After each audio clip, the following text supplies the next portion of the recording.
Donc, bonjour à tous et à toutes. Merci Jean-Marie pour cette invitation à vous présenter qu'est-ce qui est possible de faire avec un nanotrou, une détection électrique dans le domaine de la santé, de la biologie, et comment on pourrait amener ce domaine au diagnostic et à la santé des batteries. Donc, mon exposé sera divisé en 3 parties.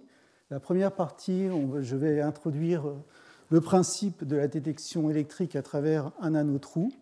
Quels sont les types de nanotrous que l'on utilise actuellement pour un certain nombre d'applications, et surtout discuter avec vous quels sont les enjeux sociétaux, aussi bien dans le domaine de la biologie, de la santé, mais également de l'environnement et de l'énergie. Dans la deuxième partie de mon exposé, je donnerai un exemple emblématique qui est le séquençage d'ADN haut débit. Donc, je donnerai un exemple avec ce qui se passe actuellement avec le Covid, et on partira de la double hélice d'ADN jusqu'au séquençage sur une clé USB. Et puis, la dernière partie, ça sera un exemple de comment on peut essayer donc, de diagnostiquer l'état de santé des batteries en détectant en particulier des espèces parasites. Donc, comment marche en fin de compte un détecteur électrique à particules ou à molécules? Donc, vous avez ici donc, un petit trou nanométrique de l'ordre de quelques nanomètres. Donc, vous avez une solution ionique avec des électrodes et vous allez appliquer une différence de potentiel. Donc, vous allez mesurer un courant. D'accord ? C'est une loi d'Ohm. Et donc, ce courant, il va dépendre de quoi ? Il va dépendre du trou donc, que vous avez, c'est-à-dire de la géométrie du pore, mais également donc, de la concentration ionique. Ici, donc la conductivité de la solution, ça dépend essentiellement de la concentration en sel, de la nature des sels et de la viscosité du milieu. Donc ici, vous voyez, donc on a un courant, et lorsqu'une particule va entrer à l'intérieur de ce trou, ce que l'on voit ici, cette particule, qu'est-ce qu'elle fait ? En fin de compte, elle bloque partiellement les ions. Donc le courant chute. D'accord ? C'est ce qu'on a ici. Donc on a une chute de courant qui va durer un certain temps en fonction de la taille de la particule, en fonction des interactions éventuellement de la particule avec la surface. Donc la particule, elle va ressortir. Donc on retrouve en fait ici le courant de pore vide. Et puis bien évidemment, même si c'est une technique molécule unique, il faut faire de la statistique. Donc on regarde ce qui peut se passer pour un certain nombre de particules. Et donc on voit qu'on a donc des chutes de courant que vous avez ici, donc qui sont un peu différentes. Et ce qui est important à ce stade de retenir, c'est qu'on va avoir 3 paramètres très importants. Le premier paramètre, c'est ce qu'on appelle le courant, l'amplitude de courant de blocage, ici, qui est tout simplement la différence entre le courant de pore vide et le courant bloqué lorsque vous avez une espèce à l'intérieur du trou. Donc typiquement, ce paramètre permet de déterminer la nature chimique d'une molécule comme l'ADN ou une protéine. Vous avez un deuxième paramètre qui est important ici, qui est la durée des événements, c'est-à-dire la durée du blocage de courant. Elle va dépendre par exemple de la taille de la molécule, de la conformation de la molécule. Et puis vous voyez qu'on a différents événements, et donc on peut mesurer ce qu'on appelle la fréquence des événements. Et avec cette fréquence des événements, on peut remonter à la concentration en molécules. Donc cette technique, ce qui est important de comprendre, elle ne nécessite pas de marquage. Par exemple, d'utiliser un fluorophore. On travaille donc en molécule unique, donc on est extrêmement sensible. Et on va voir qu'on est aussi très spécifique, puisqu'on peut voir des modifications chimiques sur des bases, par exemple de l'ADN. L'autre point extrêmement important, c'est que cette technique elle est ultra rapide, peu coûteuse. Un setup, c'est quelques milliers d'euros, voire 1000 euros. Et puis, bien évidemment, c'est très important si on veut penser on va dire à la médecine personnalisée. Donc, cette technique, on peut la transporter. On peut la transporter jusqu'en Guinée. Je vous montrerai un exemple. Alors, c'est quoi ces petits trous ? Ces petits trous, historiquement, ce sont des canaux ou des pores protéiques qui ont été utilisés, et ça représente à peu près 85% des publications.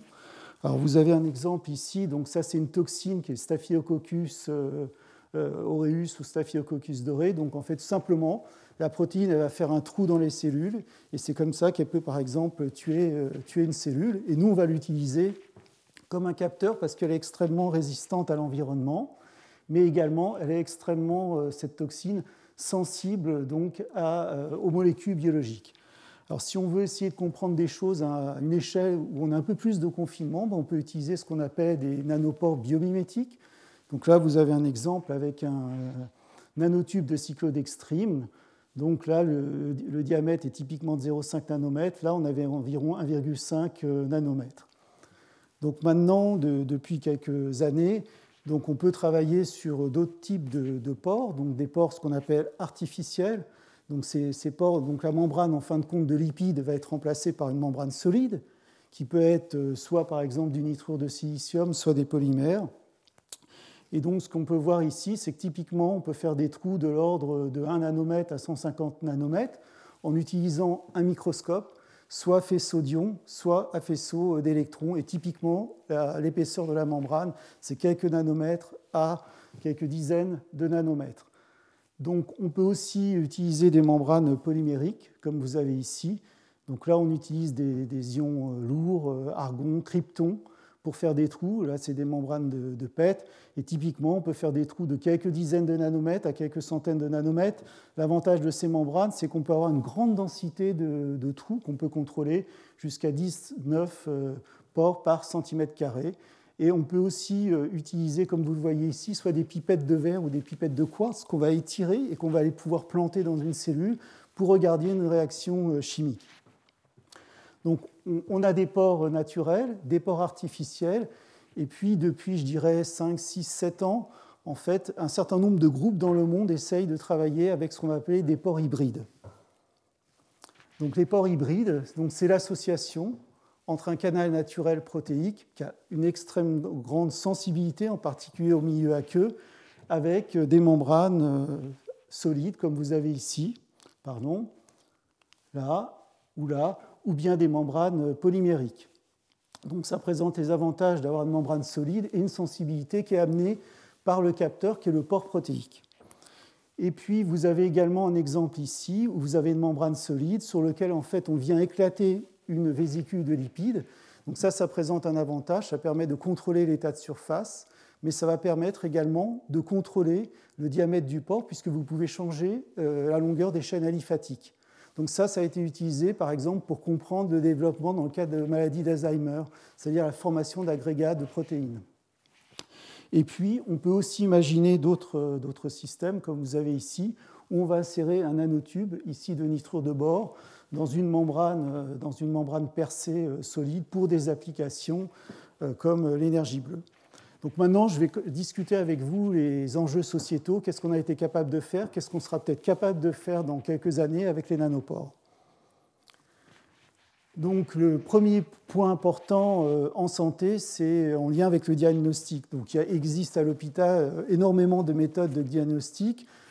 Malheureusement, souvent, quand on vous détecte ce qu'on appelle un biomarqueur, c'est-à-dire c'est une molécule qui va être exprimée dans le sang, soit une protéine, soit un acide nucléique, la maladie elle est déjà installée, par exemple pour le cancer. Donc les enjeux, c'est vraiment de détecter de façon précoce une maladie qui va être une maladie dangereuse. Ça, c'est le premier point. Le deuxième point qui est très important, ça va être de pouvoir aussi prédire sa récidive. Par exemple, toujours dans le cas du cancer.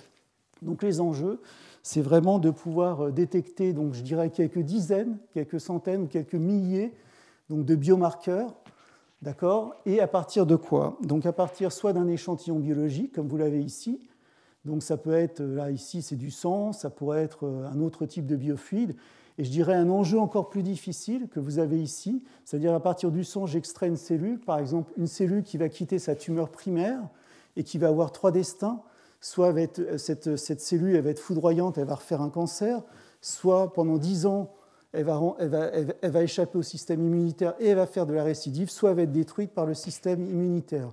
Donc on peut essayer d'aller chercher des enzymes pour prédire ça, mais il faut que ce système soit extrêmement sensible. Alors deux exemples. Donc le premier cas, c'est le cancer du poumon. Donc on utilise un nanopore, un micro-ARN qu'on vient chercher avec une canne à pêche, c'est-à-dire c'est une séquence d'acide nucléique qui est complémentaire de cette séquence de micro-ARN. Alors, micro-ARN, c'est un petit ARN, je dirais, de 10-16 nucléotides, qui est très important dans le développement de maladies comme le cancer. Et donc, ce que vous voyez ici, c'est qu'on compare en fait donc, des patients atteints d'un cancer avec des personnes normales. Et ce qu'on voit en fait, essentiellement, c'est que ce biomarqueur s'exprime plus au cours de la maladie. Et dans cet exemple qui est vraiment intéressant, on montre qu'on n'a pas cette sensibilité avec la PCR qui est très utilisée actuellement. Un autre exemple qui est utilisé actuellement pour diagnostiquer le cancer de la prostate, c'est de détecter l'antigène prostatique. Donc c'est l'équivalent d'un petit peptide. Et donc là, on a un exemple en fait, où on utilise une membrane solide. Alors une première pour faire un filtre, et puis une deuxième où on va aller pêcher en fait, cet antigène grâce en fait, tout simplement avec une sonde d'ADN. Et vous voyez qu'on est capable de détecter donc, cet antigène, et je dirais à des très très faibles concentrations. Donc là, on a deux exemples vraiment intéressants. Alors pour l'instant, ce n'est pas encore utilisé à l'hôpital, mais on peut imaginer dans 5 ans, 6 ans, 7 ans qu'on aura ce type d'application à l'hôpital. Un autre exemple qui est emblématique dans la recherche, ça fait 60 ans qu'on s'intéresse à essayer de comprendre le repliement des protéines. Il y a eu environ une quinzaine de prix Nobel sur ce sujet-là. Et donc pourquoi c'est très très important ? Donc, on doit comprendre le repliement parce qu'il y a beaucoup de maladies, ce qu'on appelle maladies conformationnelles, qui est liée à un mauvais repliement de protéines. Et dans certains cas, comme vous le voyez ici, ces protéines vont pouvoir former des agrégats. Là, c'est dans le cerveau, et particulièrement dans la maladie de Parkinson. Donc, c'est la F1-nucléine et elle forme des agrégats. Alors, ce qu'on ne comprend pas actuellement, c'est la cinétique, c'est-à-dire comment, à partir de cette protéine mal repliée, vous allez former ces agrégats. Donc, ça, c'est un premier enjeu.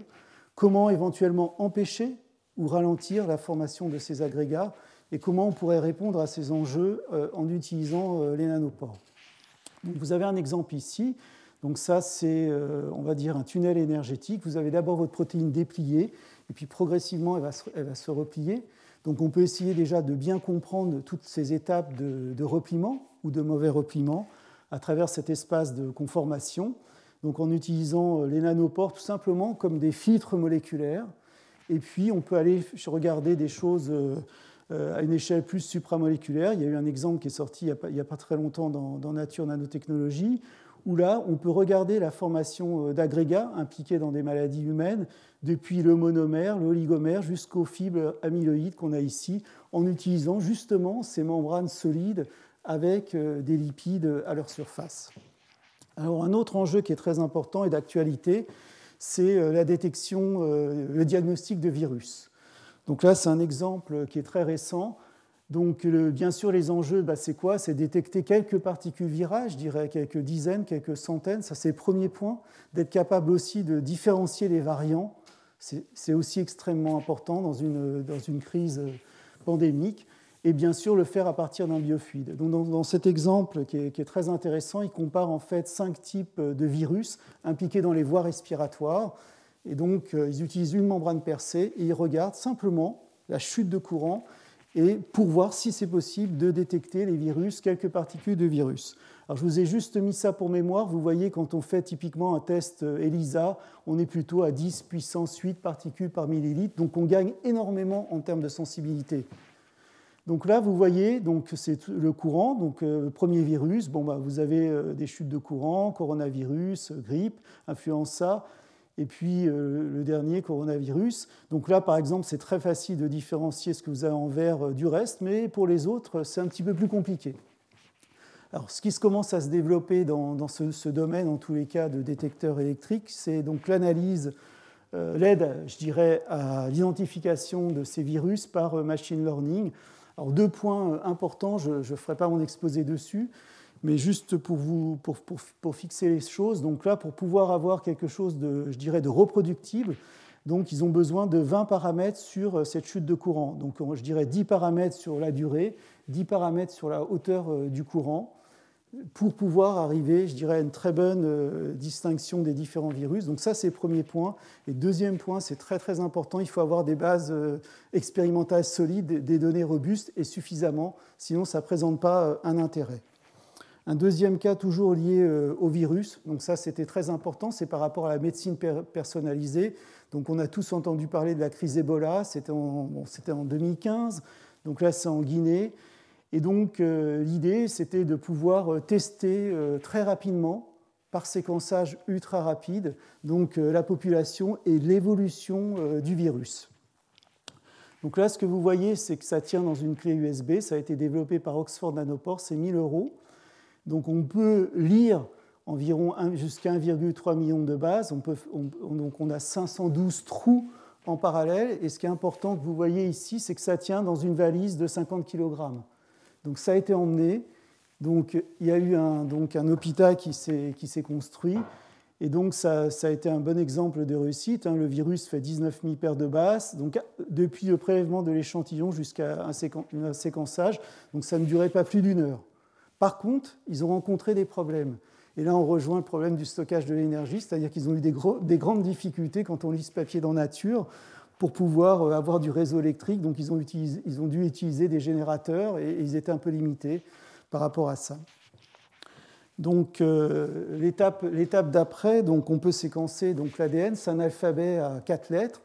Mais je dirais, dans les 5-10 ans à venir, vraiment l'enjeu sociétal majeur, ça va être aussi de pouvoir lire un alphabet à 20 lettres, c'est-à-dire de pouvoir décoder les protéines. Alors pourquoi ces protéines, elles sont extrêmement importantes, aussi bien dans le cas normal que dans le cas pathologique. On en a des millions, on a des modifications chimiques au cours de notre vie, et donc il faut pouvoir réussir à identifier ça.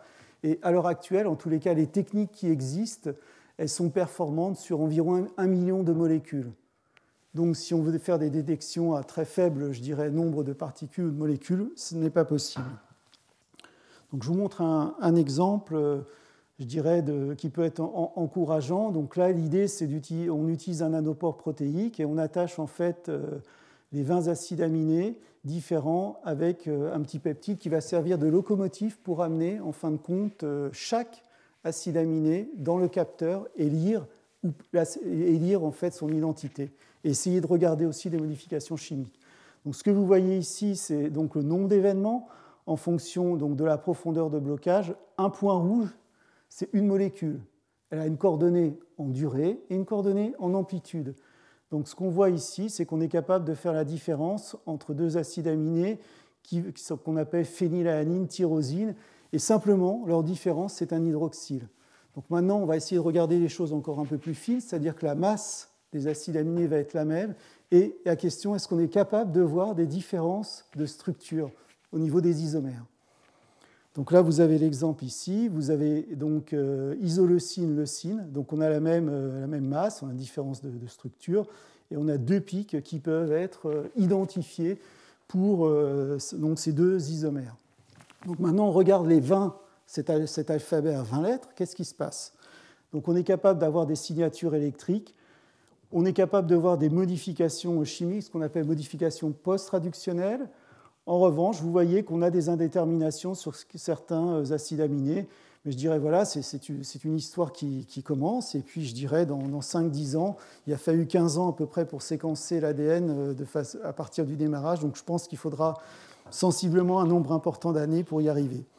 Alors maintenant, si on veut regarder les problématiques aussi dans les enjeux sociétaux au niveau de l'environnement et l'énergie, donc on sait qu'on va avoir besoin croissant en énergie, ce que vous avez ici. Donc ça, c'est l'équivalent de tonnes, équivalent pétrole en fonction donc, de la consommation d'énergie. Et elle est principalement liée à l'évolution de la population. Donc le problème, c'est que ce qu'on voit ici, c'est qu'une tonne équivalent pétrole, c'est à peu près la même chose en tonnes équivalent carbone. Donc il faudra à un moment réfléchir donc, à pouvoir utiliser donc, de nouvelles sources d'énergie, énergie renouvelable, surtout avec une faible teneur en carbone. Ça, c'est la première remarque. La deuxième remarque, c'est qu'actuellement, on ne sait que stocker 1% de ce qu'on a besoin. Donc, il faut aussi augmenter cette capacité à stocker l'énergie pour nos besoins. Donc, un exemple qui pourrait être très, très intéressant en termes d'énergie renouvelable, c'est l'énergie bleue. Donc, c'est un fleuve qui va se déverser dans la mer. Et on va essayer de récupérer, en fin de compte, l'énergie qui va être liée entre les différences, tout simplement, d'osmolarité. Alors, on discute depuis un certain nombre d'années sur ce potentiel théorique de l'énergie bleue. Donc, ça pourrait représenter 1 ou 2 térawatts, c'est-à-dire équivalent de 1000 à 2000 réacteurs nucléaires. Le problème jusqu'à présent, c'est qu'on avait des très mauvais rendements. On utilisait des membranes hémiperméables, mais qui n'arrivaient pas bien à mouiller l'eau. Donc l'avancée sur la science des matériaux donc, a permis donc, d'améliorer les rendements en utilisant par exemple ici du molybdène ou du nitrure de bore. Donc ce sont des matériaux avec des surfaces chargées qui vont mouiller facilement l'eau et donc on va avoir un flux électroosmotique très important. Et donc on peut obtenir, on va dire, ce type de puissance entre 10,3 et 10,6 watts par mètre carré. Donc la difficulté, bien sûr, ça va être de monter en TRS, c'est-à-dire de faire par exemple une membrane A3, puis ainsi de suite pour pouvoir avoir suffisamment d'énergie. Et le dernier point dans cette présentation des enjeux sociétaux, mais qui n'est pas exhaustif, c'est bien évidemment, on l'a vu au fur et à mesure des différents cours de Jean-Marie, une façon peut-être d'améliorer le stockage d'énergie, c'est de pouvoir diagnostiquer la batterie, de pouvoir la soigner, comme on peut le faire, je dirais, dans l'être humain depuis de nombreuses années. Donc je vais commencer la deuxième partie de mon cours. Donc on va partir, je dirais, de la structure de l'ADN et je vais vous exposer les faits marquants, ça ne sera pas exhaustif, jusqu'à un exemple récent en Angleterre avec l'application de cette technique pour le Covid. Donc, on est dans les années 53. Vous avez un joli diagramme de diffraction X à partir d'un capillaire, d'un cristal d'ADN. Donc, on peut reconnaître la structure en double hélice ici. Et donc, quelques années plus tard, ça a donné le prix Nobel à Crick, Watson et Wilkins. Donc, ce qui est important pour nous de voir, c'est que son diamètre, c'est à peu près 2 nanomètres. Ça va être important pour la suite. Donc, on a une extrémité 5' phosphate, 3' OH ici, et c'est un brin antiparallèle. Et donc, en fait, ils sont associés par des liaisons hydrogènes, mais ça ne suffit pas. Il y a des contre-ions et puis des interactions hydrophobes qui vont faire que l'hélice est stabilisée. Sinon, simplement, il y aurait une répulsion et l'hélice se dénaturerait. Quelques années plus tard, donc on est en 1977, donc il y a un papier qui sort dans PNAS. Et donc, pour la première méthode de séquençage de l'ADN, donc c'est un séquençage enzymatique, donc on va polymériser l'ADN, je vais l'expliquer dans un instant à partir d'un bras matrice, et simplement, on va empoisonner la réaction. Et donc, on va pouvoir lire donc la séquence d'ADN à partir d'un gel d'électrophorèse, ce que vous avez ici. Donc ça, c'est une autoradiographie, donc c'est tout simplement une empreinte de cette gel, puisqu'on va avoir en fait des éléments radioactifs qui vont émettre sur le film. Et donc on peut lire ici la séquence. Alors ce qui est important pour nous, vous voyez, c'est environ 100 bases par demi-journée. Donc on peut faire une petite règle de 3, donc il faudrait 93 150 années pour séquencer le génome humain. Donc on va discuter comment accélérer ce temps, comment on va dire négocier les coûts aussi. Alors, la deuxième méthode, la même année dans PNAS, qui va sortir, c'est une méthode de dégradation chimique. Donc tout simplement, là, ce qu'on va faire, c'est qu'on va en fait couper l'ADN en petits fragments en utilisant donc, la piperidine. On va couper des liaisons phosphodiester en fragilisant ces liaisons. Et donc, à chaque fois, on peut utiliser une molécule qui va spécifiquement fragiliser les bases de l'ADN. Et donc, on va pouvoir lire ici cette séquence. Alors ça a été abandonné, vraisemblablement parce que c'est un peu compliqué à mettre en œuvre. Et donc, c'est surtout cette méthode de Sanger qui a été développée. Donc là, c'est, je pense, un exemple historique. À ma connaissance, 3 ans après, il y avait un prix Nobel. Donc c'est très, très rare qu'il y ait si peu de temps entre une découverte et puis le prix Nobel de chimie pour ces deux groupes. Donc maintenant, je vais vous expliquer très brièvement comment ça marche, le séquençage, comment ça marchait. Donc en fait, on va générer avec des ciseaux moléculaires des morceaux d'ADN que vous avez ici. Donc on va les séparer tout simplement en chauffant, on les dénature. Ensuite, on va rajouter, ici vous voyez un petit fragment d'ADN, ce qu'on appelle un primer. On va rajouter ensuite les briques élémentaires qui vont permettre donc de polymériser l'ADN, c'est-à-dire les nucléotides. Et puis, on va utiliser en fait ce qu'on va appeler des didésoxynucléotides, c'est-à-dire qu'ici, on retire un OH, là, et ça va simplement bloquer la réaction chaque fois qu'on va lire en fait ce didésoxynucléotide. Et donc, ça n'aurait jamais marché s'il n'y avait pas eu un autre prix Nobel sur la découverte d'une enzyme qui est essentielle pour notre vie, ce qu'on appelle la DNA polymérase. Donc, ça a été découvert en 1959 par Kornberg et Oshara. Donc elle permet de réguler la réplication, la réparation de l'ADN, la recombinaison de l'ADN. Donc là, maintenant, on avance dans le temps, on est dans les années 86, donc il y a une découverte qui est très importante, c'est de pouvoir en fait utiliser cette technique, mais de la faire sur des capillaires, donc des petits capillaires en verre, et donc en utilisant non plus de la radioactivité, mais un fluorophore. Et on va avoir un fluorophore spécifique pour les différentes bases de l'ADN. Donc en fin de compte, on va faire migrer ces fragments d'ADN. On va avoir une lecture automatisée par laser pour chaque fluorophore et on va pouvoir comme ça lire les différentes bases de l'ADN et voir si on a des anomalies. Donc on progresse toujours dans le temps. Là, on arrive à peu près dans les années 2001, donc 14 ans avant, donc un consortium mondial donc avait comme projet de séquencer le génome humain. Donc, pour faire vite, en fin de compte, je dirais cette aventure, ça a mis 13 ans. Donc, le coût, c'était 3 milliards de dollars pour 3,4 10 puissance 9 paires de bases. Donc, en gros, on a pu positionner les gènes sur les différents chromosomes. Alors, ce qui est important, c'est qu'on a compris qu'on avait peu de gènes, en fin de compte, qui ont une information qui vont coder pour les protéines. C'est environ 1% du génome. On a pu identifier environ 10% de ces gènes associés à des maladies. Et ce qu'on a compris aussi, c'est qu'on a d'autres facteurs qui peuvent être très importants en fait, au cours de notre vie, c'est-à-dire l'environnement, tout ce qu'on va appeler épigénétique. Donc on continue cette aventure du séquençage.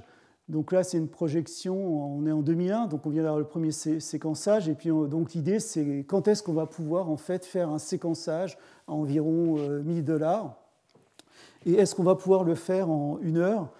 Donc ça a pu être réalisé 15 ans après. Et donc on a différentes techniques de séquençage qui ont évolué. Donc de façon rapide, donc on a eu d'abord ce qu'on a appelé les technologies de deuxième génération. Donc en fait on génère plein de fragments, des millions de fragments d'ADN, on les dénature, on les amplifie, donc on les pose en fait sur des surfaces. Donc on a une petite amorce ici, donc on va avoir un fluorophore. Pareil, un didésoxy, et puis donc on va illuminer avec un laser, on va pouvoir lire les bases. Après, la base va être, on va libérer le fluorophore, on va avoir un hydroxy, et ainsi de suite, on peut continuer. Donc l'avantage de cette technique, à l'heure actuelle, le maximum, c'est ça peut lire des milliards de lectures, mais des courtes séquences, quelques centaines de paires de bases. Il faut lire au moins 25 fois, et puis c'est un vrai travail de bioinformatique, parce que c'est un puzzle compliqué, qu'il faut refaire, et c'est d'autant plus compliqué que si on a des séquences répétitives dans le génome, il faut arriver à retrouver cet ordre-là. D'accord ? Donc maintenant, on avance toujours. Donc là, on va vers le domaine molécule unique, et par deux approches, je vais vous expliquer. Donc la fluorescence, et puis le séquençage par nanopore. Donc la fluorescence, ça a commencé en 2011, et en 2014, on a pu commencer à pouvoir utiliser le séquençage par nanopore, simplement avec un signal électrique, comme je vous l'ai expliqué. Donc, alors, le séquençage par fluorescence en molécule unique, donc l'idée c'est de faire, en fait, vous avez toujours ce fragment d'ADN, vous mettez une boucle d'ADN ici, vous mettez ce qu'on appelle une amorce, une enzyme qui va polymériser. Et donc l'astuce d'avoir mis ces deux boucles d'ADN ici, c'est que vous avez une lecture continue. Et en fin de compte, la fin de vie, c'est simplement la fin de l'enzyme. Donc vous pouvez lire énormément, vous corrigez des erreurs aussi, puisque plus vous lisez 2 fois, plus vous corrigez des erreurs. Et donc là, comment ça marche? Vous avez environ jusqu'à 1 million de puits, avec des diamètres de quelques dizaines de nanomètres.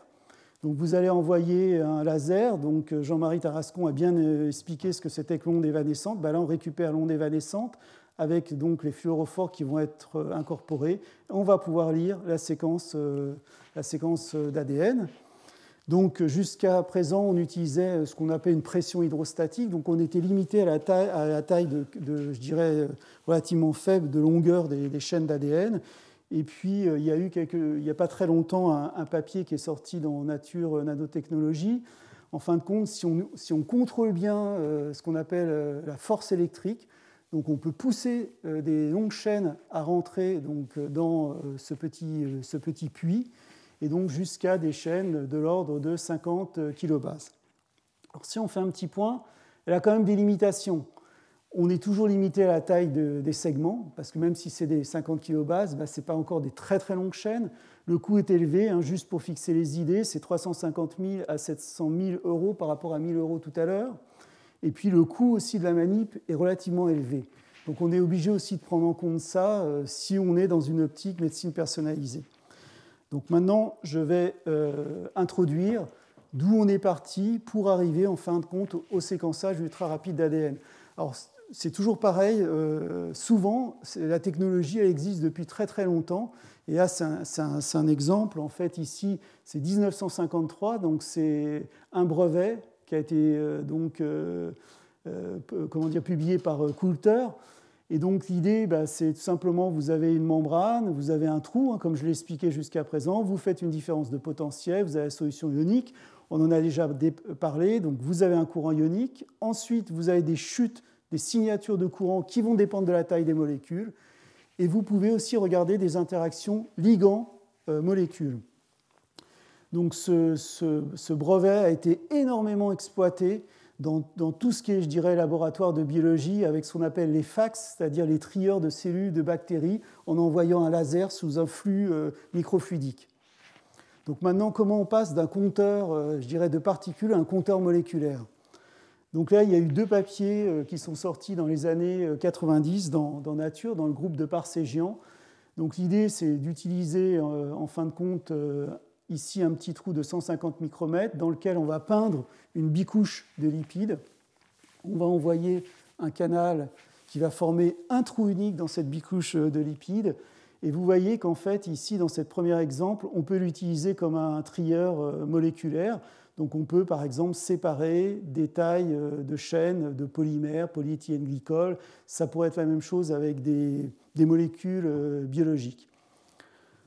Ensuite, un papier historique qui va vraiment enclencher le séquençage ultra rapide d'ADN. Il est cité des dizaines de milliers de fois, donc c'est le papier de John Kasianowicz. On est donc en 1996, donc je vous rappelle, la première application de ça, c'était donc 2014. Donc il faut du temps.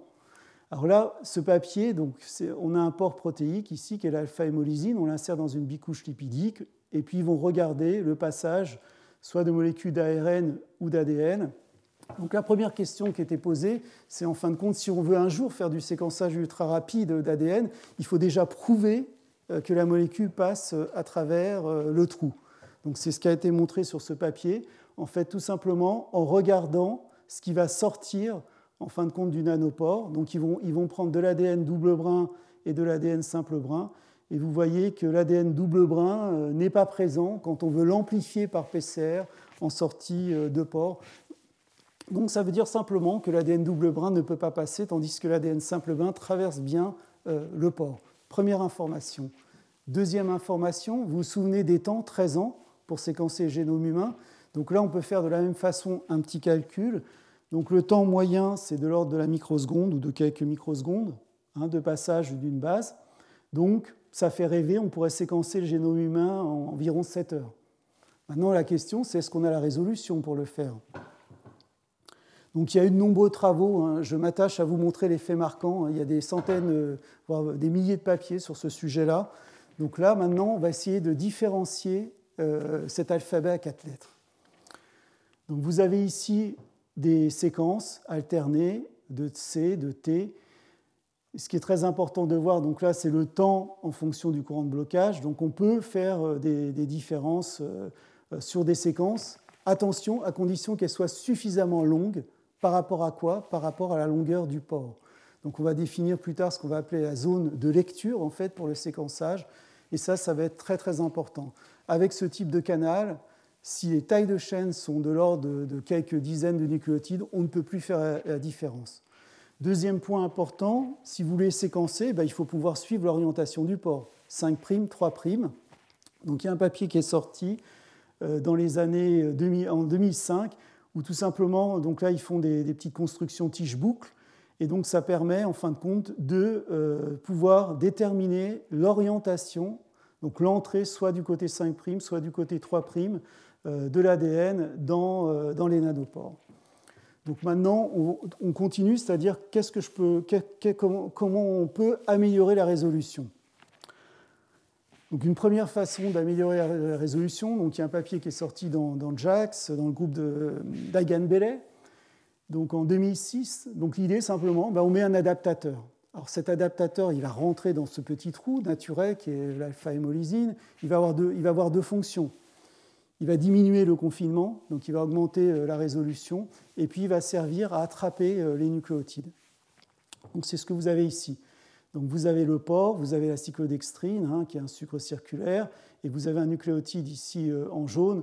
Donc ça, c'est tout simplement le pore vide avec la cyclodextrine, et on voit des petites marches ici pour les nucléotides. Et puis vous pouvez voir ici qu'on a une résolution individuelle pour les 4 bases de l'ADN. Mais je dirais cette approche n'a pas été continuée pour le séquençage parce que l'idée, il y a eu beaucoup de papiers qui sont sortis, c'était d'utiliser tout simplement une enzyme à l'entrée, donc un ciseau moléculaire, de couper et puis de lire. Mais ça ne marchait pas, il y avait beaucoup de taux d'erreur. Alors maintenant, on a parlé un peu de canaux biologiques. Est-ce qu'on est capable de faire la même chose avec des matériaux, des semi-conducteurs ou autre chose ? Donc ça, c'est le mieux qu'on puisse obtenir actuellement avec des membranes solides en termes de résolution pour l'ADN. Donc c'est du MOS2, donc on a une membrane qui fait de l'ordre du nanomètre. Et donc l'astuce sur ce papier, ça a été bien évidemment d'avoir une membrane très très fine, mais également d'utiliser des liquides ioniques. Donc les liquides ioniques, vous allez changer complètement la viscosité, et donc ça va augmenter les temps et la résolution. Donc c'est ce que vous voyez ici. Donc on a le courant de blocage en fonction donc, du temps de blocage. Donc chaque couleur correspond en fin de compte à une base de l'ADN. Donc ce qu'on voit en fin de compte, les temps sont distribués très largement, donc c'est difficile de discriminer avec les temps. Par contre, quand on regarde ici donc, le nombre d'événements en fonction de la profondeur de blocage, donc on peut arriver à séparer les 4 bases de l'ADN simplement avec ce courant d'amplitude. Alors toujours pareil, comment progresser en fin de compte pour arriver au séquençage ultra rapide sur clé USB. Donc ça a été possible grâce à la découverte de nouveaux canaux protéiques, de nouveaux pores qui ont été explorés par en particulier Oxford Nanopore. Donc en gros, il faut comprendre, on doit améliorer 2 choses. La zone de lecture, donc elle doit être plus petite. Pourquoi elle doit être plus petite ? Parce que sinon, si j'ai une séquence, donc le nucléotide qui va être à n+1 ou n-1, on va avoir une partie de cette information dans le courant de blocage. Donc il faut réduire cette zone de lecture, premier point. Et puis il faut aussi arriver à réduire le confinement. On va augmenter les interactions, donc avec donc l'ADN qui va passer à travers le pore. Donc au départ, c'était le pore historique qui a été abandonné, alpha-hémolysine. Vous voyez, le pore avait 1,5 nanomètres, une zone à peu près de lecture équivalent à 10 bases. Donc MSPA donc, a été utilisé, donc c'est une porine, c'est-à-dire c'est un pore bactérien qui est utilisé pour le transit de petites molécules. Donc ce gros intérêt, c'est que déjà le diamètre apparent est réduit, et puis surtout la zone de lecture passe à 4 nucléotides. Et puis là, vous avez un autre exemple qui a été utilisé plus récemment. Donc ça, c'est tout simplement un pore qui est utilisé pour la sécrétion des bactéries, pour communiquer entre la bactérie et le milieu extérieur dans sa membrane externe. Et donc là, on a encore une diminution du diamètre ici du canal. Et puis ça, c'est un dernier papier qui vient de sortir il y a quelques mois, où là, on fait un complexe de deux pores. Et donc là, on va changer en fait la structure du pore, c'est-à-dire ce qu'on a appelé feuillet bêta, et ça donne encore une meilleure résolution en termes de fidélité, c'est-à-dire qu'on a moins besoin de lire 2 fois une très grande séquence d'ADN. Donc on augmente l'interaction avec les bases de l'ADN, on diminue la zone de lecture, mais on arrive presque au séquençage ultra rapide. Il manque une dernière étape, 2 étapes on va dire. L'étape maintenant, ça va être, on a nos têtes de lecture, il va falloir pouvoir lire l'ADN à partir d'un double brin. Alors pour ça, qu'est-ce qu'il faut ? Il faut utiliser ce qu'on appelle un moteur moléculaire. On en a plein dans toutes nos cellules eucaryotes, prokaryotes.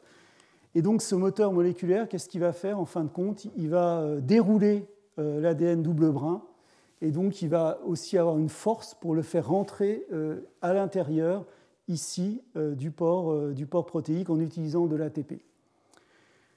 Donc ici c'est un exemple, vous avez donc un moteur moléculaire de virus, donc on fait passer une séquence d'ADN, on cumule sur plusieurs expériences, donc il y a une trentaine d'expériences, et il regarde même si on a des défauts de base, si on est capable de les voir.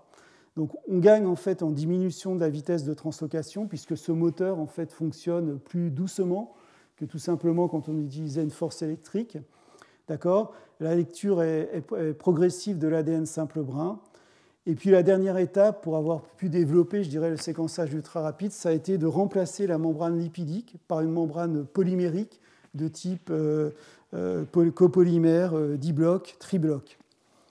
Un dernier exemple pour finir sur cette histoire du séquençage de l'ADN par nanopore, c'est le cas du Covid. Donc je rappelle, donc vous êtes on est malheureusement complètement dans cette actualité. Donc on a une période à peu près de 5 jours, on va dire, d'incubation, puis après on peut faire un diagnostic. Au niveau des anticorps, c'est un peu plus compliqué parce qu'il faut au minimum entre 10 et 20 jours pour faire par exemple un test de type ELISA. Quelques données importantes, quand on fait ce prélèvement, on a entre 10,6 et 10,4 particules, ça dépend à quel niveau on fait ce prélèvement. Et encore une donnée intéressante, c'est-à-dire qu'au pic d'infection, on est à peu près entre 19 et 10, 11 particules virales, mais heureusement, notre système immunitaire, on a quand même détruit un certain nombre, puisqu'on en aurait de 10,5 à 17, on va dire, des virions infectieux. Alors là, c'est un essai qui a été réalisé, ça n'a pas été encore validé par les hôpitaux en Angleterre, mais ça a été réalisé dans 4 hôpitaux en Angleterre. Donc l'idée, c'était de pouvoir essayer de diagnostiquer le Covid, et surtout, ça a été utilisé pour détecter les variants, en particulier le variant anglais. Ce qui est important de comprendre, la PCR ne peut pas nous renseigner sur l'évolution du virus. Donc il faut vraiment séquencer. Donc là, pour nous, ce qu'il faut retenir, c'est qu'on a besoin, en fin de compte, à partir d'un biofluide de 140 à 200 virions pour pouvoir faire cette réaction. On n'a pas de faux négatifs, on a une très très bonne spécificité, et puis on peut traiter 480 échantillons en 2 heures. Une remarque très importante, attention, le diagnostic ne prédit pas le pouvoir infectieux. D'accord ? Donc pour pouvoir faire le pouvoir infectieux, il faudrait reprendre d'autres échantillons, peut-être les injecter dans des cellules, regarder comment ça se passe, refaire peut-être une PCR, et puis même si vous travaillez dans une cellule, ce n'est pas sur l'être humain. Voilà. Donc je dirais qu'il y a des perspectives intéressantes sur ce séquençage ultra rapide d'ADN, l'utilisation des nanopores. J'espère que je vous ai convaincu. Alors maintenant, comment on va pouvoir passer aux batteries ? Donc comment on pourrait utiliser, je dirais, ce détecteur électrique à un diagnostic pour les batteries. Alors, il faut se rappeler que la première question qui est très importante, qui a été beaucoup discutée dans les cours de Jean-Marie, déjà, est-ce que la batterie, ça serait une solution au développement durable ? Et donc, la réponse est oui, à certaines conditions. Donc on va s'intéresser aujourd'hui, et puis surtout dans cette série de cours qui a été au Collège de France, comment en fin de compte injecter de l'intelligence dans les batteries, comment les diagnostiquer et comment en fin de compte augmenter sa durée de vie. D'accord ? Et puis donc il y a bien sûr d'autres points importants à prendre en compte. Il faut évidemment que ça soit plus éco-compatible, c'est-à-dire si on peut mettre du biosourcé, c'est mieux. Ce qui a été exposé dans le premier cours de Jean-Marie, si on peut arriver à faire la batterie comme des boîtes de Lego et puis changer chaque partie, ça permettra un recyclage et moins de pollution. Puis un certain nombre non plus de voies, comme essayer également de récupérer l'énergie qui est produite par des énergies renouvelables et de pouvoir les utiliser dans les batteries. Alors, donc, quelques rappels. Donc ici, on l'a vu aujourd'hui et puis dans les cours précédemment, en fin de compte, on peut mimer ce qui peut se passer dans l'être humain, c'est-à-dire on peut essayer d'avoir des capteurs pour avoir le micro-environnement, à la fois local ou à plus grande échelle. Donc on l'a vu au niveau de capteurs optiques, c'est possible, on peut voir l'évolution de la SEI, on peut avoir un certain nombre d'informations thermodynamiques, d'accord ? Et donc l'idée, c'est de pouvoir surveiller l'état de santé en temps réel de la batterie. Alors, il existe de nombreuses techniques de diagnostic, que ce soit in situ ou en dehors de la batterie. Mais à l'heure actuelle, Il n'existe pas, on va dire, de technologie molécule unique associée à une détection qui peut être électrique ou autre, pour essayer d'aller chercher des espèces parasites dans les batteries. Et donc, je vous rappelle que c'est une des priorités dans le plan Batterie 2030, c'est-à-dire de pouvoir diagnostiquer, de pouvoir soigner, réparer. Alors ça aussi, ça a été introduit dans les différents cours de Jean-Marie Tarascon. Mais juste un rappel, en fin de compte, pourquoi on a besoin de diagnostiquer, pourquoi on a besoin de réparer, en fin de compte.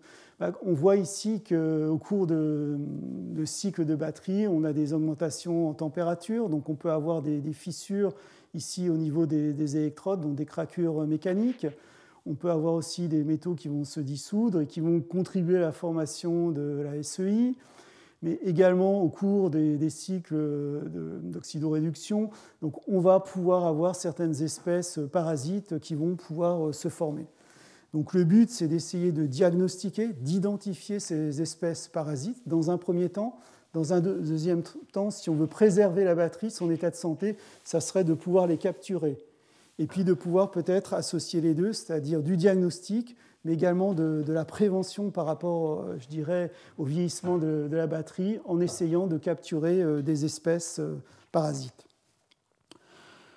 Alors, ça aussi, ça a été introduit, en fin de compte, le potentiel des batteries lithium-soufre dans les différents cours. Simplement, on rappelle ici cette grande énergie potentielle spécifique, une autonomie pour les voitures toutes électriques. Elle serait peu coûteuse, le soufre est abondant, il n'est pas trop polluant.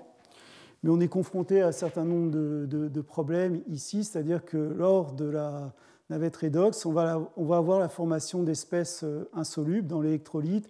Donc ça va passiver l'anode, on va perdre des matériaux actifs et en fin de compte, on va perdre de la capacité de la batterie.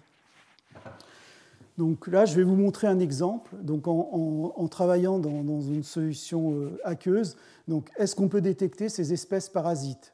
Voilà. Avec quelle sensibilité? Est-ce qu'on peut les capturer? Donc ce travail a été fait en collaboration avec le groupe de Jean-Marie Tarascon. Donc la problématique, on a un pore unique qui est inséré dans une bicouche lipidique. Vous le voyez ici, c'est un pore d'alpha-hémolysine. Donc on va essayer de détecter donc des espèces de sodium-soufre avec des différences d'un soufre entre 3, 4, 5 soufres. Donc là, c'est le dispositif expérimental. Donc comment on contrôle en fin de compte l'entrée de ces espèces dans le pore? Tout simplement avec le flux électroosmotique. Le flux électroosmotique, c'est un flux d'eau qui va suivre le déplacement des ions. Et la règle, en fait, c'est que ça va dépendre de la nature du canal, c'est-à-dire de la sélectivité du canal. Et la sélectivité du canal, c'est simplement la facilité avec laquelle un ion va traverser le canal. Ici, par exemple, les ions Cl- traversent plus facilement le canal. Donc, en fait, le sens de déplacement du flux électroosmotique va être ici. Alors, je vous rappelle que la construction de ce pore, c'était 15 Ångström. Et donc, quand on essaye de détecter, en fin de compte, ces polysulfures juste avec ce trou et dans ces conditions, tout simplement, je pense que la diffusion est trop rapide. Et donc, on n'arrive pas, en fin de compte, à les voir. Alors, comment essayer de les voir? L'idée, ça a été d'utiliser les adaptateurs moléculaires. Je vous en ai parlé dans l'histoire du séquençage, c'est-à-dire les cyclodextrines.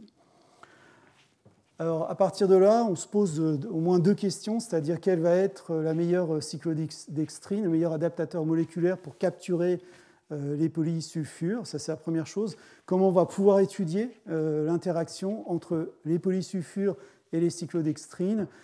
Et en fin de compte, est-ce que la taille de la chaîne de ces polysulfures peut influencer l'interaction? Donc ici, vous avez donc un rappel, donc les cyclodextrines en fonction donc du nombre de cycles. Ici, en glucopyranose, vous avez une taille entre 6 Ångström et 9,5 Ångström. D'accord? Et donc, comment on va pouvoir regarder cette interaction en utilisant, en fin de compte, de la RMN du proton? Et donc, ce qui a été montré, c'est qu'on peut suivre donc l'interaction entre la cyclodextrine et puis un complexe, ici Na2S5, grâce au déplacement de protons. Et ce qui est le plus, je dirais, le plus important, c'est le proton H3 qui est ici, qui est à l'intérieur, qui veut bien dire qu'on a bien une interaction et ça se complexe à l'intérieur. Alors maintenant, quel est la meilleure cyclodextrine? Quel est le meilleur adaptateur moléculaire? Donc vous voyez ici, avec cette courbe-là, qu'on peut suivre le déplacement chimique en fonction de la concentration de Na2S5. Et donc à partir donc, de l'ajustement de cette courbe expérimentale, on peut déduire les constantes d'association. Et vous voyez que la meilleure interaction, l'interaction la plus forte, elle est obtenue donc, avec la bêta-cyclodextrine. Maintenant, deuxième question, quelle est l'influence de la taille des chaînes sur cette interaction? Donc on voit ici que bien, cette interaction, en fin de compte, elle dépend de la longueur des chaînes, de S5 jusqu'à Na2S3. Et donc, si on regarde en fait par cristallographie dans des complexes d'inclusion où on fait de la simulation moléculaire, on retrouve en fait également une influence de la taille de la chaîne dans l'interaction.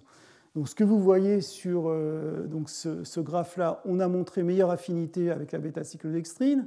L'affinité dépend de la taille du polysulfure. Ce qui a été possible également de montrer, c'est qu'on a une stoichiométrie 1, donc un polysulfure pour une bêta-cyclodextrine. Et ce qui est très important, si un jour on va en faire des applications de ces systèmes-là, on peut réverser l'équilibre en jouant sur des faibles différences de température. Alors maintenant, on va essayer de détecter et d'identifier les polysulfures. Donc là, donc c'est le même dispositif. Donc la force, elle est dans ce sens-là quand j'applique une différence de potentiel. Donc vous avez l'adaptateur seul, ici l'adaptateur avec Na2S5. Donc ce qu'on peut voir, donc on a une signature de blocage de courant ici, et on voit bien une différence en rouge lorsque le polysulfure est dans la cyclodextrine. Donc maintenant, on va essayer de regarder est-ce qu'on est capable de quantifier cet équilibre, c'est-à-dire de déterminer le pourcentage de complexes et puis les cyclodextrines libres. Donc vous le voyez ici, donc là c'est une trace de courant, là, donc en bleu la cyclodextrine, en gris donc la cyclodextrine avec le polysulfure, et donc on représente le nombre d'événements en fonction du pourcentage de blocage de courant. Donc en vert, donc vous avez donc la distribution pour, je dirais, les complexes, et puis donc on peut déconvoluer cette distribution pour regarder individuellement les cyclodextrines ou les complexes. Donc vous voyez qu'on a un pic à 64% pour la cyclodextrine, un pic à 74%. Donc ça veut dire que potentiellement on va pouvoir voir des différences sur un soufre de ces espèces-là. Et puis surtout, ce qu'on peut voir aussi, c'est qu'on retrouve en fait, tout simplement en regardant la proportion d'événements de complexes par rapport aux événements totaux, on a autour de 80% de complexes, et c'était ce qui avait été trouvé par RMN du proton. Donc on a une bonne concordance entre une technique, ce qu'on appelle en volume, et une technique en molécule unique. Donc maintenant, l'étape d'après, c'est d'essayer de différencier les différentes tailles de polysulfure. Donc là, vous avez les traces de courant, ici, bleu, vert, marron et rouge. Et donc ici, à chaque fois, on rajoute simplement un soufre. D'accord ? Et donc vous avez la distribution ici donc, du courant de blocage en fonction du nombre d'événements. Donc ça, c'est simplement l'adaptateur, et on voit bien que c'est une distribution gaussienne. On voit bien que les pics se déplacent ici vers une augmentation du blocage de courant. Donc on est capable, en tous les cas, avec une détection électrique, avec un nanopore, de pouvoir voir des différences juste d'un soufre. Alors pourquoi on peut observer ça? On a essayé de comprendre d'où ça vient. Donc là, vous avez le courant de blocage en fonction donc, de la bêta-cyclodextrine et de la bêta-cyclodextrine associée en fait, au polysulfure, c'est-à-dire des différents complexes. Donc ce qu'on voit ici, c'est que bien évidemment le courant de blocage il augmente. Ce qu'on voit également ici, c'est qu'on a de la place, c'est-à-dire qu'on pourrait augmenter la taille des polysulfures ou diminuer. En tous les cas, théoriquement, on devrait pouvoir les voir. Ça, c'est important. Et puis maintenant, on a ici représenté le courant de blocage en fonction tout simplement de l'encombrement stérique dans le pore, donc par simulation. Et on voit une bonne concordance entre les mesures expérimentales et le volume occupé par les polysulfures dans la cyclodextrine. Alors maintenant, quelles sont les perspectives de ce type d'approche? Les perspectives, c'est de se rapprocher en fin de compte du milieu réel, c'est-à-dire du milieu des batteries, donc de travailler dans l'environnement batterie. Donc la première chose à dire, c'est qu'on ne pourra plus travailler avec une membrane lipidique. Il faudra substituer la membrane lipidique avec une membrane de polymère ou avec une membrane solide. Donc ici, on a un nanopore de nitre de silicium qui est percé avec un trou de l'ordre de 1 nanomètre. Et donc on travaille dans des solvants organiques, dans des conditions batterie. On voit en tous les cas que le pore n'est pas abîmé. On a une belle réponse loi d'Ohm ici. Et donc, l'idée, ça serait de pouvoir faire des trous extrêmement fins dans ces membranes solides pour essayer, en fait, de déterminer les différentes espèces de polysulfure. Alors, ces membranes, elles peuvent être intégrées dans des systèmes microfluidiques peu coûteux. Donc, ça, c'est fait avec une imprimante 3D. C'est à peu près 50 centimes d'euros. On peut l'intégrer dans ces systèmes. Et on a vu que ça peut marcher jusqu'à à peu près 6 mois avec d'autres exemples qu'on a regardé. Alors, on peut aussi imaginer d'autres systèmes, c'est-à-dire d'aller vers des membranes hybrides, où dans ce cas-là, on a toujours une membrane solide. On peut amener ou fonctionnaliser un adaptateur ici. Alors, cet adaptateur pourrait avoir à la fois le rôle, je dirais, de sensing, c'est-à-dire de détecter, de diagnostiquer, mais également de capturer, en fin de compte, des espèces délétères pour la batterie. Et donc de pouvoir imaginer de le faire à une échelle un peu plus grande avec une membrane. Donc on peut aussi penser à des membranes de polymère percées pour lesquelles en fait, on peut ajuster très finement, en fin de compte, avec des oxydes métalliques, la taille du trou. Et puis aussi des systèmes hybrides pour lesquels en fait, on aurait donc une membrane solide ou polymérique avec un pore, mais il faudrait que ce pore il soit extrêmement résistant à l'environnement. Alors, il en existe un certain nombre qui résistent à ce qu'on appelle aux agents chaotropiques, qui résistent à la température. Et donc, pourquoi pas essayer de faire ce type d'approche hybride. Voilà, j'ai fini mon cours. Donc, vraisemblablement, il faudra du temps, parce que vous avez vu qu'il a fallu du temps pour développer les séquençages sur des molécules biologiques.